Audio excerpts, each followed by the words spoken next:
Alam niyo po, sabi ng marami, the greatest miracle na pwedeng mangyari sa buhay ng isang tao ay yung pagbabago.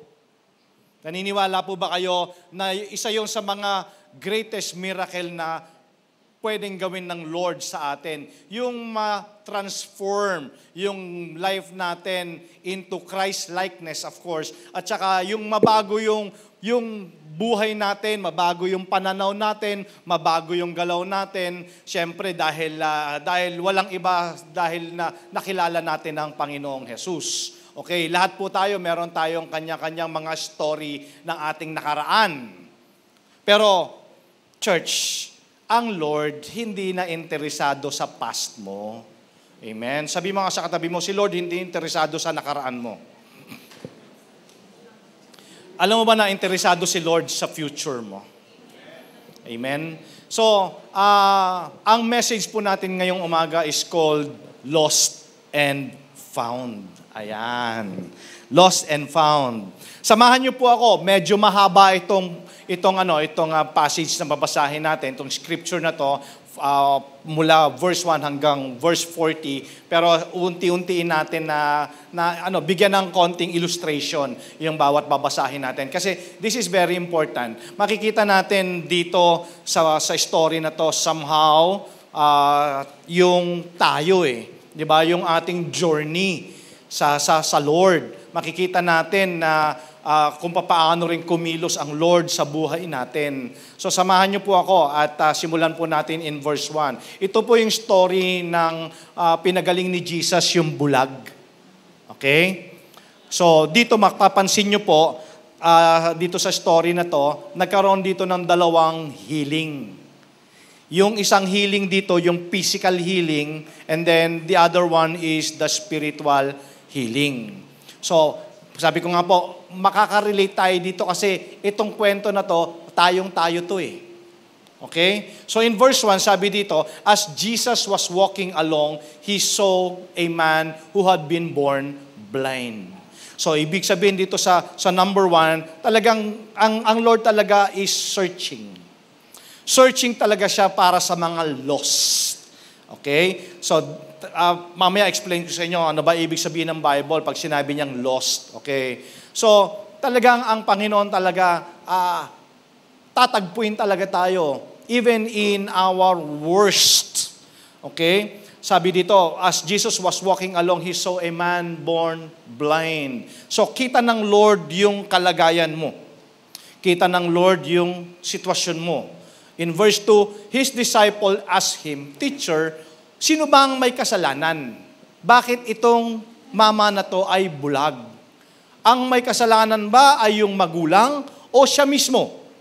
Okay? Siya mismo ang may kasalanan, bakit siya bulag? So, dito, it's a natural observation nating mga tao na pag may nangyayaring pangit o masama sa buhay ng isang tao, ang iniisip natin kaagad, siguro may ginawang kasalanan to. Di ba? Judgmental kaagad tayo. Okay? Sabi mo sa katabi mo, bawal ang judgmental. Alam niyo po, what's good? Hindi naman po kami nagtataas ng silya dito sa BOCC. Pero, alam niyo po, in this church, you are welcome. Ano man yung past mo, ano man, sino ka man, you're welcome here and nobody will condemn and judge you in this church. Amen? Kasi lahat po tayo, sabi nga, nobody's perfect. Pero dito, nagtanong yung mga disciples, sino bang may kasalanan? Bakit siya bulag? Diba? Yung mga magulang ba? O siya mismo? Okay? And in verse 3, sumagot po si Jesus, sabi niya, his blindness has nothing to do with his sins or his parents' sins. He is blind so that God's power might be seen at work in Him. Ibig sabihin mga kapatid, ito yung tinatawag ng Bible na all things work together for good. May mga bagay sa life natin na yung pangit na situation, ito turn ng Lord for good. Okay? Yung brokenness mo, magagamit ng Lord yan at magagamit mo yan, di ba, to encourage people, to influence people. So all things work together for good. Sometimes inaalaw ng Lord yung mga bagay-bagay na sa buhay mo, na tingin mo minsan hindi kagandahan, pero inaalaw pala to ng Lord just to show His power. Okay. Para iparanas, iparamdam niya sa'yo, ipawitness niya sa'yo yung kanyang kapangyarihan. Di ba, sabi nga kanina, nung si Bell, nung nag-pray dito, sabi niya, God is able. Di ba? Para ipakita ng Lord that God is really able. Paano mo malalaman that God heal or God is a healing God kung hindi ka minsan nakakaranas na sipunin? Tama ba?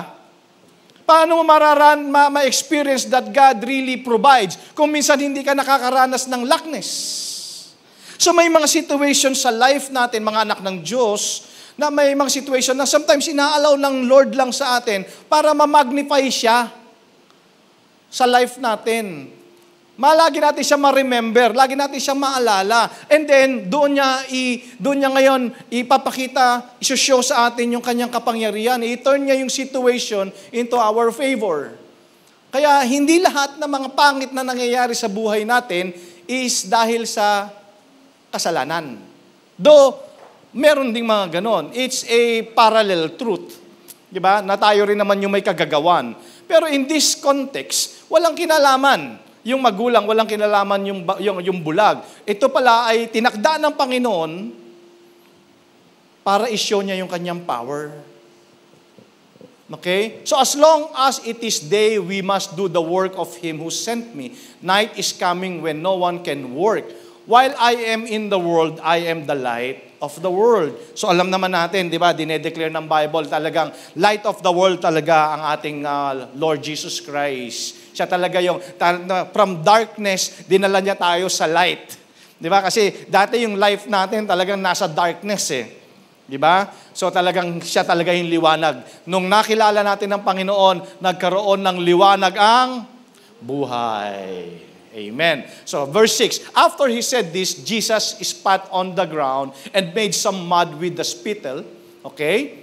So, ibig sabihin, nung kinatagpo ni Jesus yung bulag, so eto na, nagkaroon ng konting conversation with his disciples, and then ginawa ni Jesus, binasa niya ng laway niya yung putik, at ito po ay nirab niya doon sa mata nung bulag. Okay. At ang sabi niya sa verse 7 dito sa bulag, sabi niya, go and wash your face. Sabi niya, maghilamos ka. Hugasan mo yung mukha mo. Pumunta ka doon sa pool of Siloam.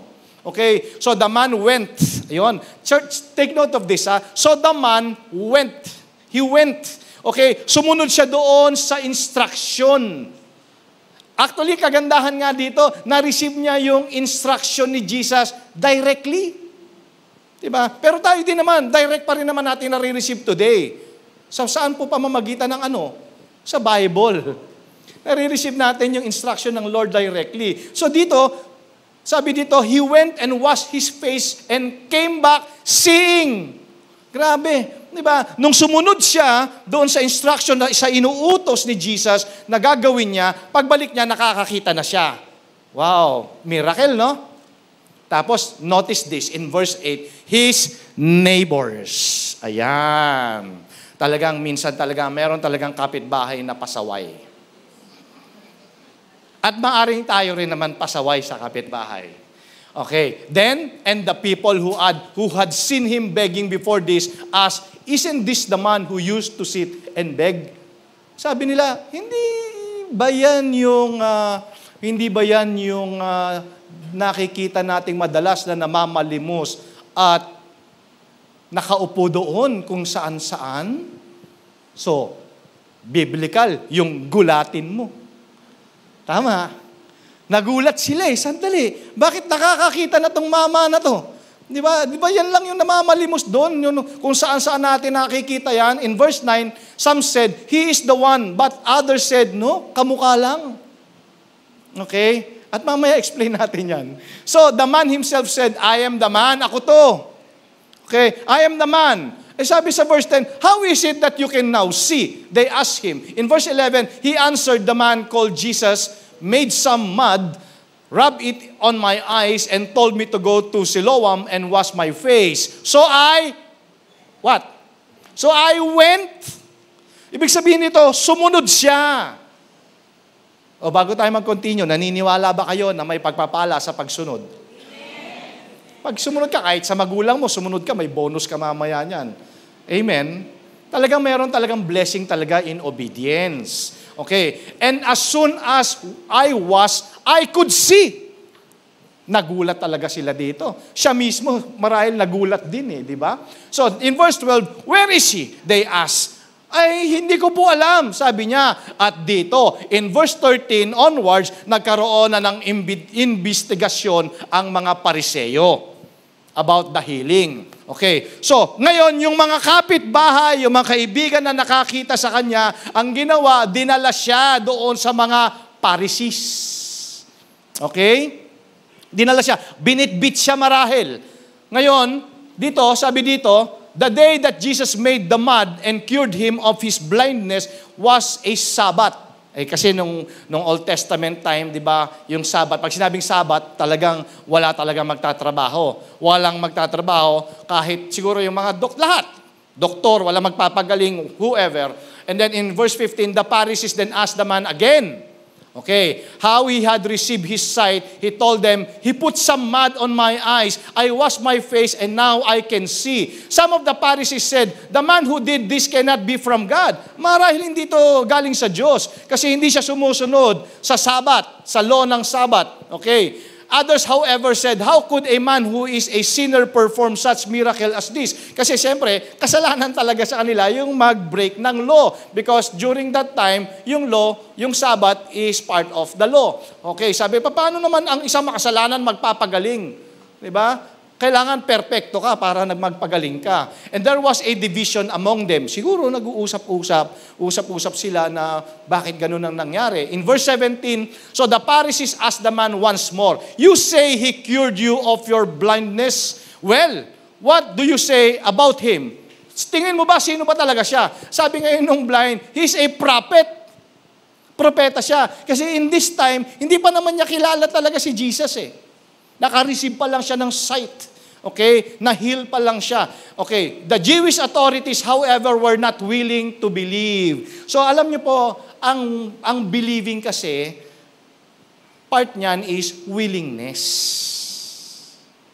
Kailangan willing ka. Katulad ngayon, habang nakikinig ka, kung hindi ka willing na matuto, hindi mo willing na maintindihan, hindi ka maniniwala. Kailangan talaga open talaga yung heart mo. Kaya prayer natin, Lord, kailangan yung mind ko is alert at yung heart ko is receptive. Kasi kailangan willing ka Diba? Willing ka, alam mo na pag na-receive mo yung word ng Lord, merong pwedeng mangyari. Okay? So, the Jewish authorities, however, were not willing to believe that he had been blind and could now see until they called his parents na principal office pa yung magulang. Diba? Ipinatawag yung parents Kasi nga ayaw nilang maniwala. And verse 19, sabi dito, and ask them, anak mo ba talaga to? Diba?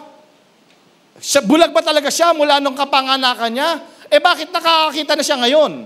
In verse 20, sabi dito, nung magulang, well, anak nga namin yan.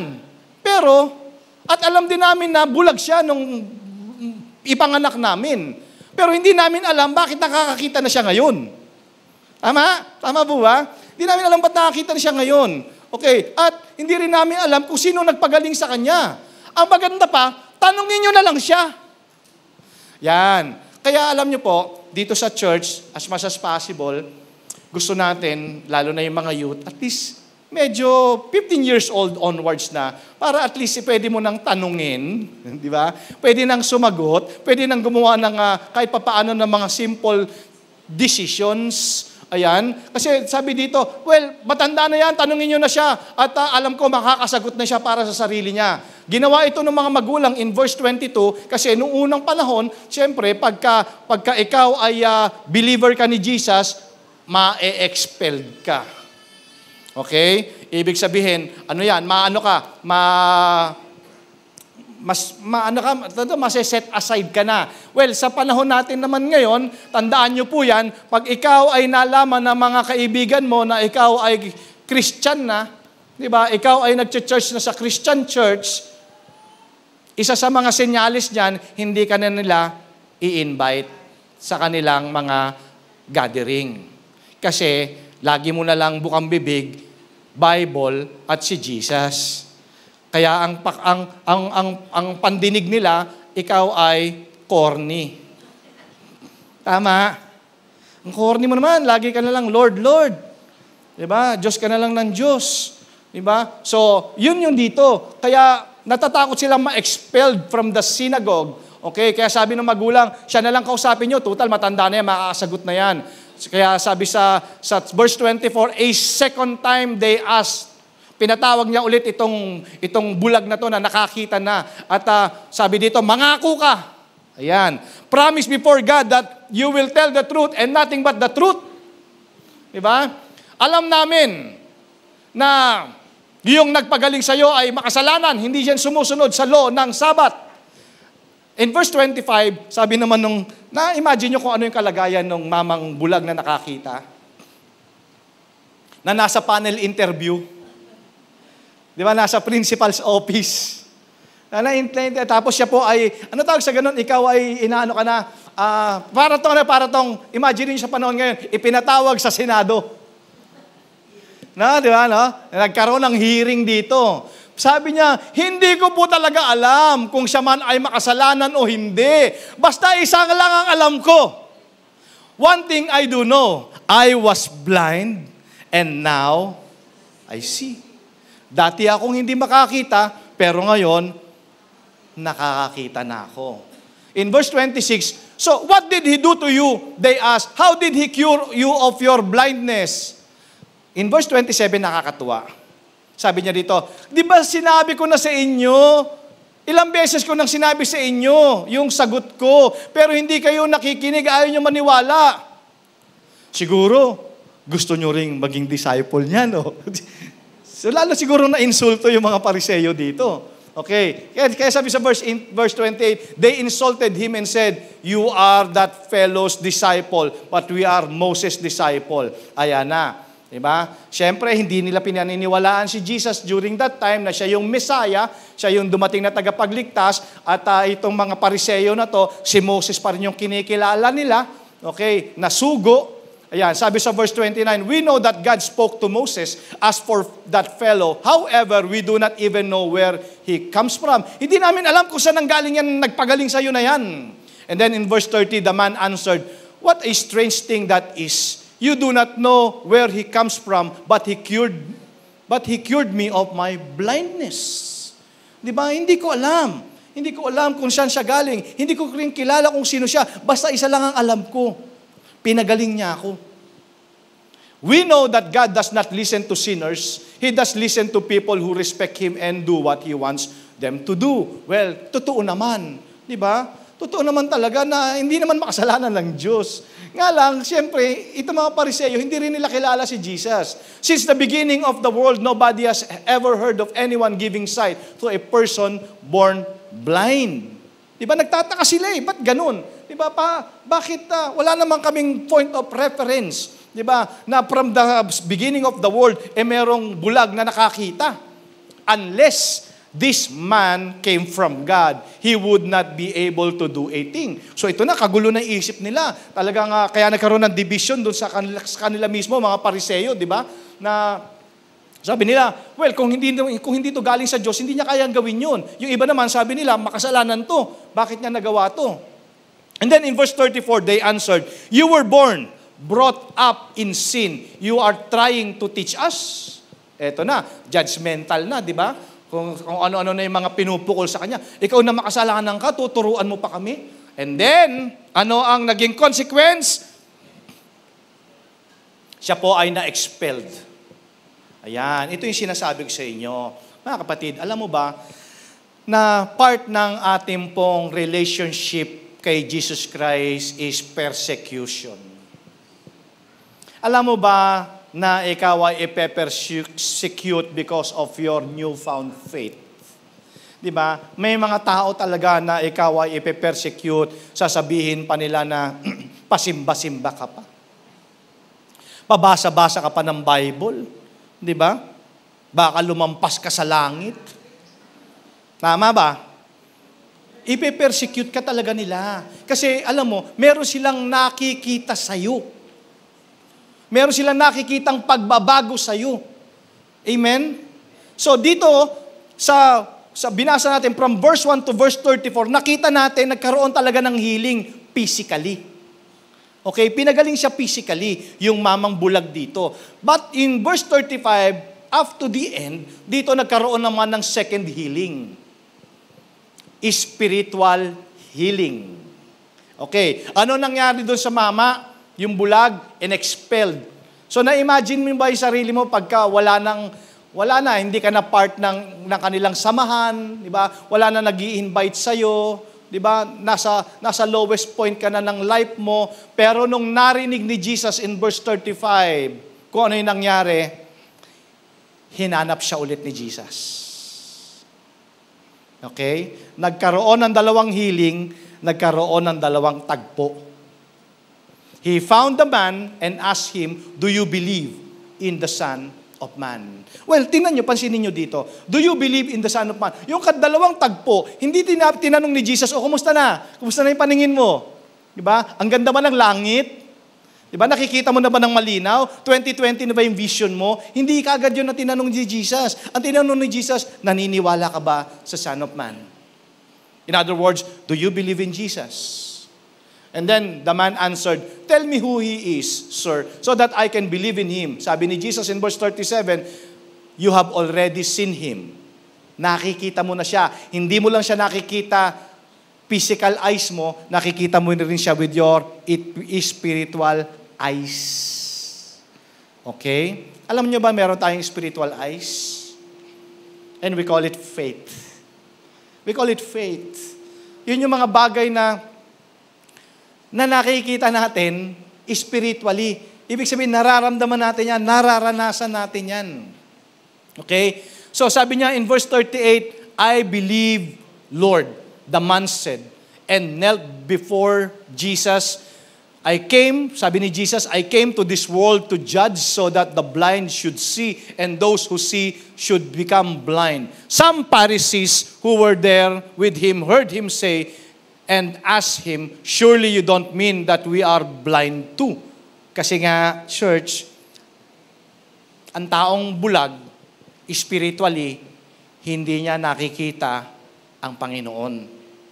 Kaya hindi rin nagkakaroon ng pananampalatayang tama sa Panginoon. In verse 41, Jesus answered, "If you were blind, then you would not be guilty. But since you claim that you can see, this means that you are still guilty." Meron talagang mga nagpo-profess, nagpapanggap talaga sila na talagang nakilala nila talaga at meron silang personal na relationship kay Jesus Christ. Okay, now, nang nabasa natin itong story na ito ngayong umaga, ano naman ngayon?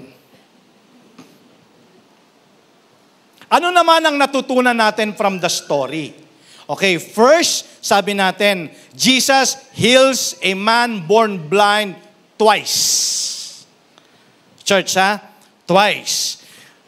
Pinagaling siya physically sa kanyang karamdaman and at the same time, siya po ay pinagaling din ng Lord spiritually. Okay. Both eyes were opened. Physical eyes at saka yung kanyang spiritual eyes of understanding. Okay. Balikan ninyo in verse 8, yung kanyang mga neighbors. Sabi niya sa verse 8, "Then, and the people who had seen him begging before this asked, 'Isn't this man who used to sit and beg?' Some said, 'He's the one,' but others said, 'No, he isn't. He just looked like him.' So the man himself said, 'I am the man.'" Church, alam nyo ba, dito sa verse 8 and verse 9 na binasa natin, alam nyo ba na yung mga kaibigan mo, yung mga kapitbahay ninyo, yung mga kakilala ninyo, people always see the old you. Ang lagi nilang nakikita At ang lagi nilang reference about you is the old you. Kaya hindi sila makapaniwala kung ano ka na ngayon. Amen? Pansinin ninyo, yung reunion ninyo, 50 years reunion, ang maaalala ninyo yung huling-huli nyo nung napag-usapan. Tama? Maalala mo yung kung ano yung huling-huli niyan damit nung huli kayo nagkita. Kasi nga, church, it's natural that people always see the old you kung hindi ka naman niya laging nakakasama. Diba? Kaya sabi doon, siya ba yun? Hindi ka mukha lang. Diba? Yan ba yung na dating addict? Tama? Diba ganun lagi yung ganun lagi hindi sila makapaniwala sa'yo na binago ka na ni Lord? Yan ba yung si Marites? Yan ba yung sa lalaki, anong tawag? Tolits. Tol, anong latest? Ngayon lang narinig yun, Di ba? Siya ba yun? Siya ba yung, kita mo, ang ayos-ayos, hindi siya yun. Kasi dati lasenggo yan Sugarol. Chick boy. Pwede sa chicks, pwede sa boy. Di ba? Yun lang lagi nila nakikita.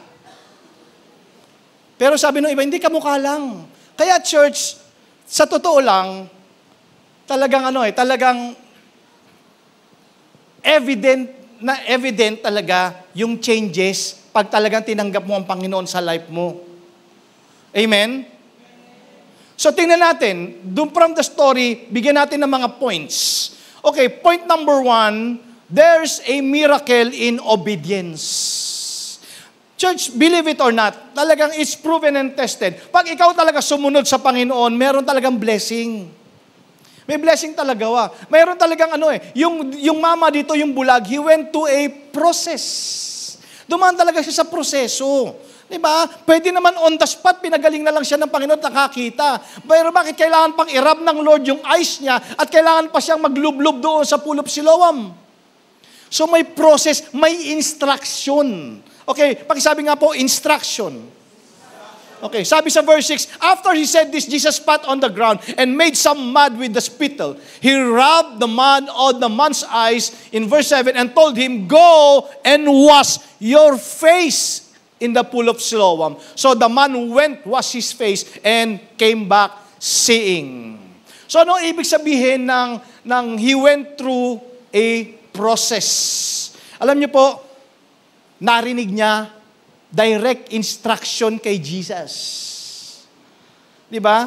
And he went and obey. Marami kasi mga tao, naririnig natin yung instruction. At this very moment, alam mo ba, ng Holy Spirit may ini-impress sa heart mo? Meron. I believe that. I know that. Alam ko, habang nakikinig ka ngayon, merong ini-impress ang Holy Spirit sa'yo. May instruction sa'yo ngayon Di ba? Pero ang sabi ng Bible, people perish. Not only because of lack of knowledge, but people perish for they reject the instruction. Okay, church? The blind man obeyed God's instruction. He went and washed his face. Ibig sabihin na, church, talagang nag-obey talaga siya doon sa instruction ng Lord. Do you remember also the story of Peter? Nasabi ko na to last time. Di ba? Yung si Peter, siya po ay experience na mangingisda. At sabi sa kanya ni Jesus, may huli ba? Sabi ng mga disciples, walang huli, magdamag po kaming ng huli. Pero wala kami talaga nahuli kahit isa. So narinig nila yung instruction ni Jesus. Sabi ni Jesus, sige, ganito gawin mo. Diba? Dalin mo yung bangka mo at saka yung net mo, ihagis mo doon sa bandang kanan. Diba? Bakit hindi sa kaliwa?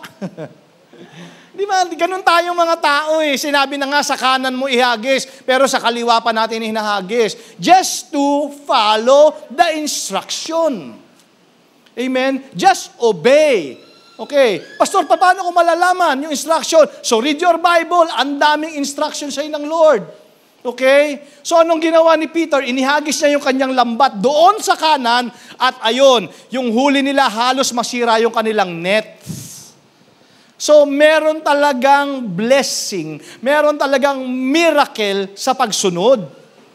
Sabi mo nga sa katabi mo, may blessing sa pagsunod. Di ba? Yung instruction natin, alam mo instruction natin sa Bible talaga manggagaling yan. Hindi nanggagaling sa mga tarot card, hindi nanggagaling sa horoscope yung instruction mo. Di ba? Yung pagising mo sa umaga, ano kaya mangyayari sa akin sa araw na to? Tingnan ko nga kung anong horoscope ko. Sino dito? Sige, to be honest, sino yung naghahanap ng instruction pagising niyo sa umaga, horoscope? Nakalagay doon, like ko naririnig sa inyo, bukas suswertehin ka. Bukas ulit, ganun ulit. Hindi natapos yung bukas. Pero, church, kidding aside, saan nanggagaling yung instruction mo? Kaya dapat nagbabasa ka ng Bible. Amen? And then, sabi ko nga, and then the Holy Spirit will impress into your heart yung instruction. Ano sabi ng 2 Timothy chapter 3, verse 16? All Scripture is given by inspiration of God. Okay, the Bible, and is profitable for doctrine, for reproof, for correction, and for instruction in righteousness. So yung instruction natin nanggagaling talaga sa Word of God. Amen? Ngayon, ito yung challenge ko sa inyo ngayong umaga. Baka naman, there is something that God is instructing you right now, pero ini-ignore mo lang. Baka naman meron, church. Just be honest to yourself. Baka sinasabi ng Lord sa iyo ngayon, eto na, nararamdaman mo na sa heart mo. Talaga, diba, ramdam mo na. Sabi ng Lord sa iyo ngayon, patawarin mo na. Di ba? Kagabi pa sinasabi ng Lord sa iyo, patawarin mo na. Ano pa? Ano pa instruction sa ng Lord ngayon? Na alam mo naman, pag sumunod ka, may blessing. Hello? Ano pa? Sabi ng Lord, iwanan mo na. Biglain mo. Gulatin mo. Amen. Hindi ko po alam, pero ako naniniwala ako at this very moment may instruction sa iyo sa Lord. Ang sabi sa iyo ng Lord, if you just obey, I will bless you. Diba? Alam nyo, ito, segue lang. Natutunan ko lang. Mga asawang lalaki, gusto ninyo humaba ang buhay ninyo? Sagot nga kayo, mga asawang lalaki, gusto niyo humaba ang buhay ninyo? Nandito ba yung mga asawang lalaki? According sa study sa Germany, okay, mas mahaba daw ang buhay ng lalaki na humahalik sa kanyang asawa sa umaga.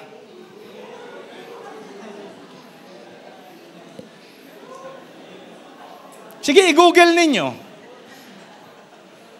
Yung daw hindi humahalik sa asawa niya sa umaga, mas maiksi ang buhay.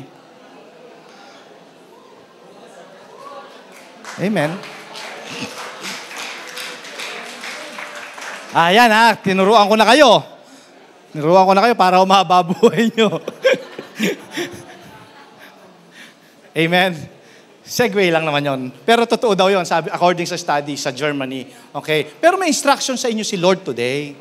O baka naman yun nandun ang instruction sa inyo, mga asawang lalaki, para lalong maging close yung relationship ninyo mag-asawa. Diba? So, meron talagang instruction ng Lord sa inyo today. That's point number 1. Talagang meron talagang, he went to the process. Nag-obey talaga siya. Okay? Point number 2 is, he witnessed what he experienced. Alam nyo, dapat ganito po yung attitude natin. When you taste the goodness of the Lord, dapat yan, wini-witness mo. Yung mga na-experience mo kay Lord, dapat tinitestify mo yan. Dapat sinishare mo yan. Diba? Dapat ganyan yung attitude natin. Nung naranasan mo na pagalingin ka ng Lord, i-share mo na ikaw ay pinagaling ng Lord. Dito, in verse 13 to verse 25, sabi natin kanina, nagkaroon ng investigation di ba? Investigation. Pero talagang nag-stand talaga itong mama na to, itong bulag na dati, nag-stand talaga siya doon sa kanyang witness, yung kanyang na-experience. Sabi niya, one thing I do know. Hindi ko alam kahit pabalik-baliktarin niyo pa yung tanong sa akin, sino siya at kung papaano, basta isa lang ang nalalaman ko. Dati hindi ako makakita, pero ngayon nakakakita na ako. Amen. Wow.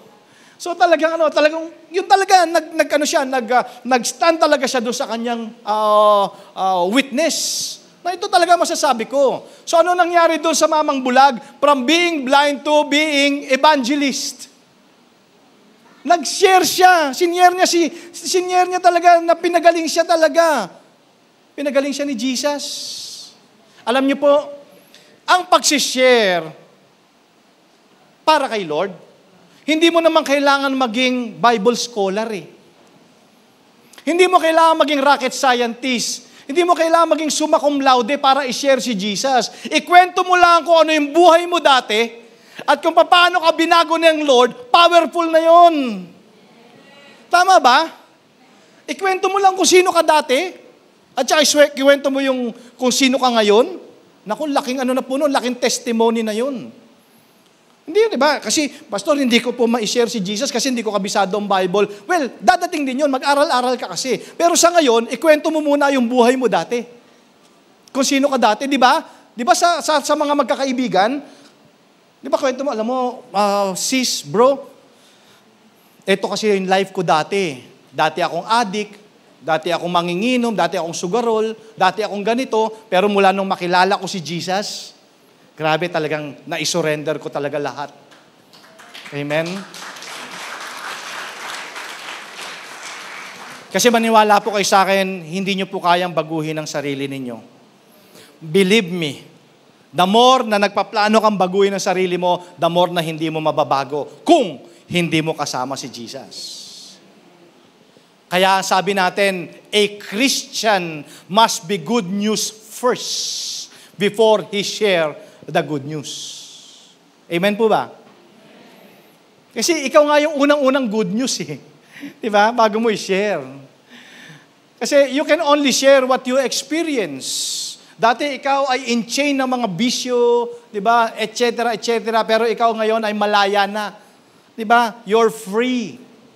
Okay? So that's number 2. And number 3, he walked out as a brand new person.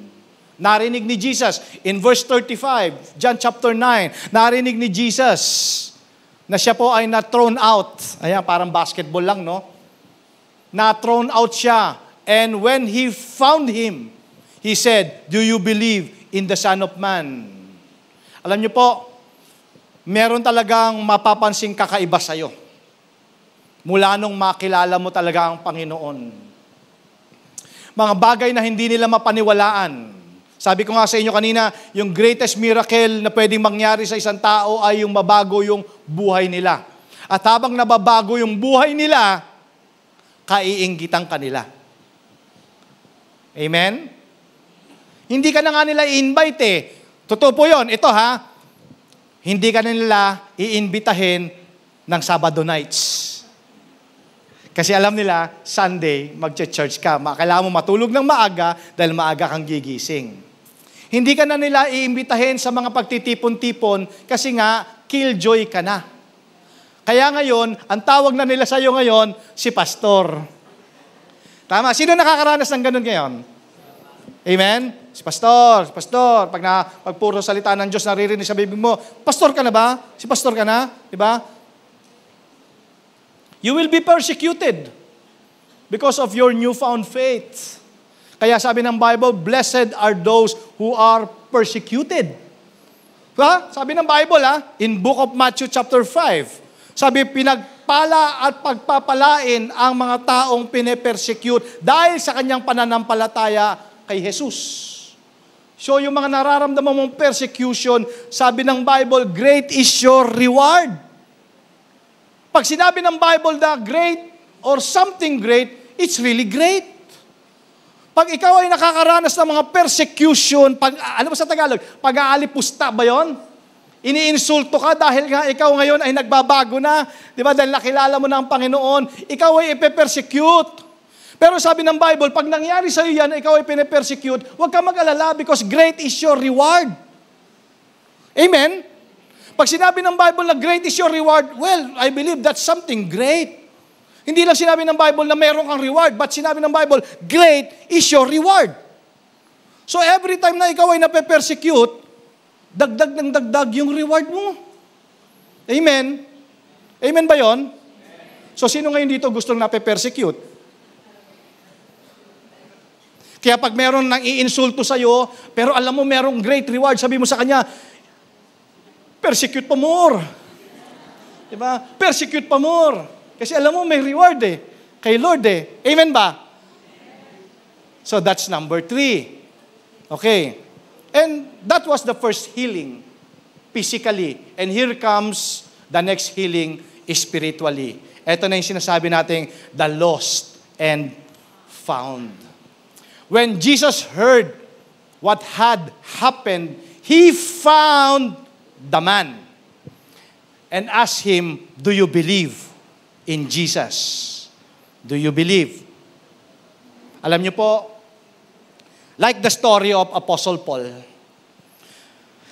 great persecutor siya ni Jesus in his time. Diba? Si Paul, pinapapatay niya pa nga yung mga believers. Now, ang ginawa ni Jesus, kinatagpo siya in his way to the road of Damascus. I believe you read that story. Diba? So, church, tatagpuin ka ni Lord. He will search for you until na makita ka niya. Amen? Sabi niya, He found the man and asked him, do you believe? Hindi niya tinanong, kumusta na ba? 2020 na ba yung vision mo? Hindi niya tinanong niya, do you believe? Kasi kailangan itong mama na to, hindi lang physical healing, but he needs also spiritual healing. Spiritual healing comes from knowing and receiving Jesus Christ as your Lord and Savior. Dahil pag si Jesus tinanggap mo at kinilala mo bilang tagapagligtas mo, He's everything. He's your healer, He's your provider, He's your protection, He's everything. Kaya nga sabi natin, He's all we need. Kasi pag nasa atin ang Panginoon, we have everything. So lost and found. Ano ba ibig sabihin ng word na lost? Sa Bible, sa Christian circle, the word lost refer to people na hindi niya pa nakikilala si Jesus. To be lost is to have wandered away. Yung nagwa-wander ka away, ikaw yung nawawala. At nagwawala. Diba? Sorry, allow me to use the word yung sa mga kabataan ngayon. Hindi lang nagwawala, nagwawalwal. Diba? Ito yung lost and helpless. Helpless sila para makita nila yung daan pabalik sa Panginoon. Sa totoo lang po. Kaya ka nandito ngayon kasi ikaw ay tinagpo ng Panginoon. Not because of your own. Kasi kung sa sarili lang natin, mahihirapan tayong mahanap yung daan pabalik sa Panginoon. Kaya mismo ang Panginoon ang hahanap sa iyo. Kaya sabi ng John chapter 14 verse 6, I am the way, I am the truth, and I am the life. He's the way. Amen? Kaya yung sinasabi nating lost, walang pinagkaiba. Pinagkaiba po ang illustration na to is kung meron kayong kilalang mga hiker, di ba yung mga umakyat sa bundok? Now, they lost their path at hindi nila alam, pag nawala na sila doon sa kanilang tracks, sa kanilang path, hindi na nila alam kung paano makakabalik doon sa tamang daan. Amen?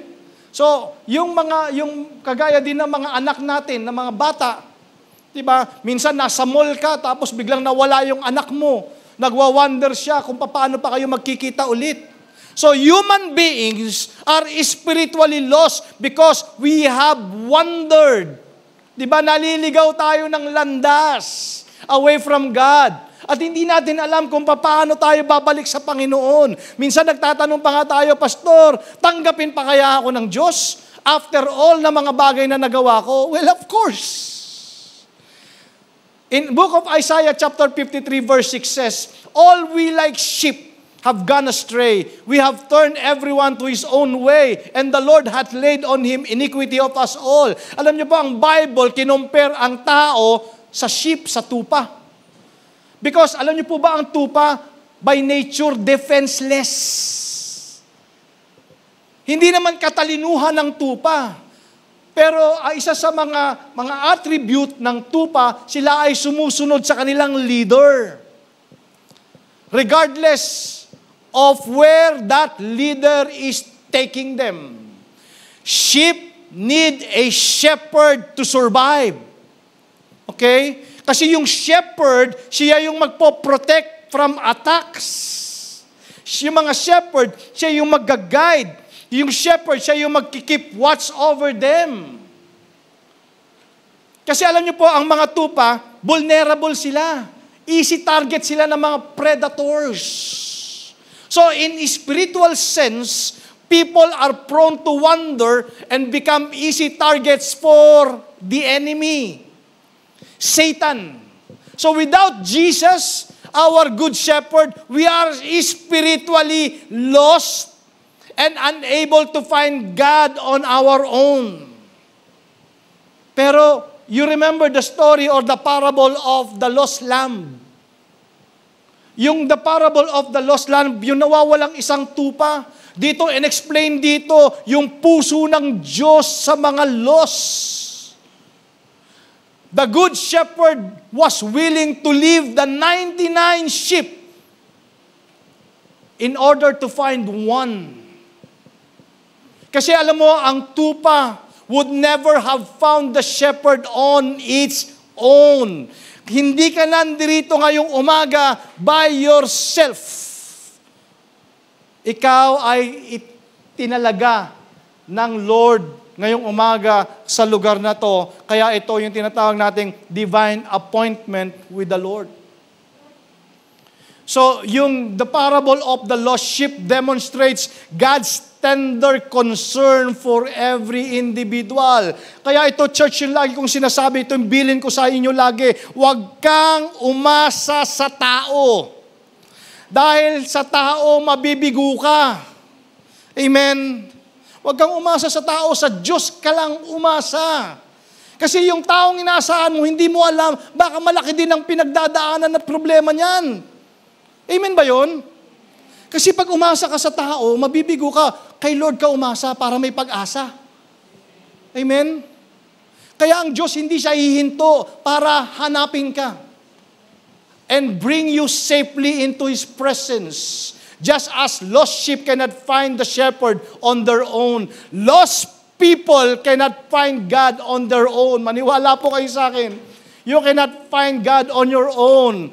Kaya ka nandito ngayon dahil ikaw ay nakita ng Diyos.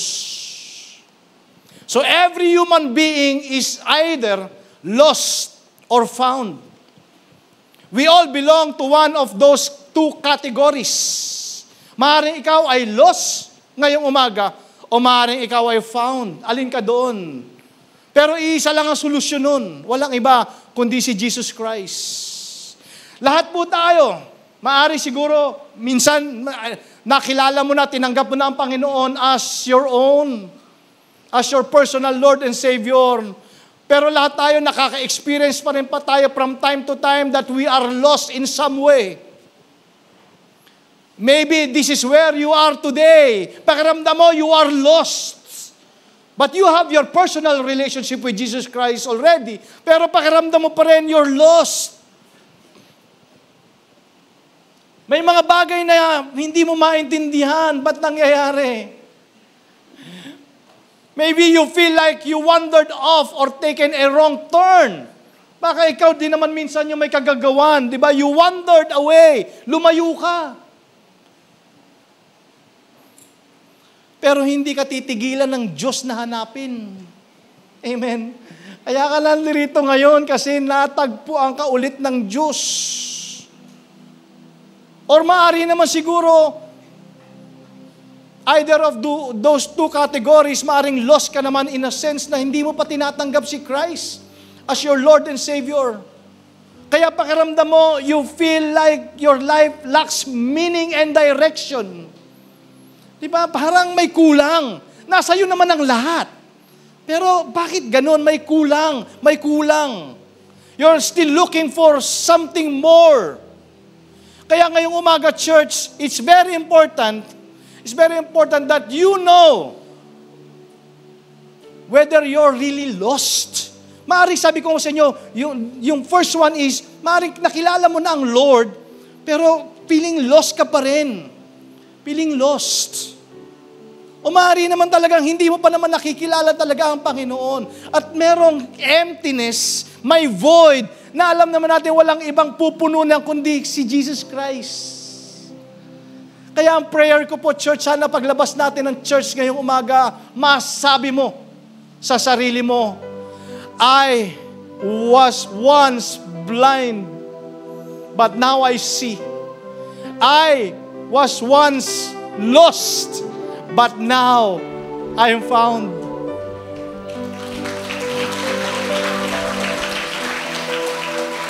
Church, sabi mo sa katabi mo, nakita ka na ni Lord ngayong umaga. He found you today. Nakita ka na ng Lord ngayong umaga. He found you. He found you. He found you. Kung hindi mo pa tinatanggap si Jesus Christ, this is your chance today. Tayo po tayo lahat.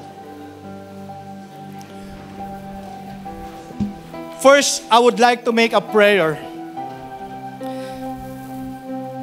to someone. Please close your eyes for a moment. Be honest to yourself. Be honest at kailangan kasi mas maintindihan mo that you are really lost. Maaring you already have your personal relationship with Christ, pero pakiramdam mo you're still wondering. Di ba? Matigas ang ulo mo. Di mo maintindihan kung ano nangyayari sa buhay mo. You're feeling lost. Pero may instruction sa iyo ang Lord ngayong umaga. Do you still believe? Do you still believe the Son of Man? I want to pray for you. Bago po tayo mag-altar call, I want to pray for those lost people inside this church this morning. Maaring meron ka ng relasyon sa Panginoon, pero you're wondering. Marahil siguro naliligaw ka pa ng landas. Pero alam mo ba na iiwanan ng Lord ang 99 para hanapin ang isang nawawala? Ngayong umaga, natagpuan ka na ng Lord. And He wants to be part of your life. He wants to bless you. Alam ko, may instruction sa heart mo today. And I want to pray for you. Hindi ko po alam kung ano yon, but I want to pray for you. Pwede po ba itaas mo ang kamay mo sa iyong kinatatayuan if you're feeling lost? You're feeling lost. Maring may relationship ka na kay Lord, pero you're feeling lost. Parang, Lord, parang something is missing. I need to obey. I need your instruction. And I want to pray for you. Meron po ba? I want to see your hand. Come on. Gusto ko makita nyo kamay nyo nakataas. And I will pray for you specifically. Amen. Amen. Nakita ko na po yung mga kamay ninyo. Nakita ko na po. Manatili po nakataas inyong mga kamay and I will pray for you. Father in heaven, you reward the faithful. Lord, nakita mo yung mga nagtaas ng kamay ngayong umaga that they're feeling lost. Nawala yung kanilang confidence, nawala yung kanilang patience marahil, Lord God, nawala yung kanilang trust. Pero Lord, ngayong umaga, salamat po sa word mo sa amin today that you are willing and you are able. Father, continue to speak to them. Continue to give your instruction to them.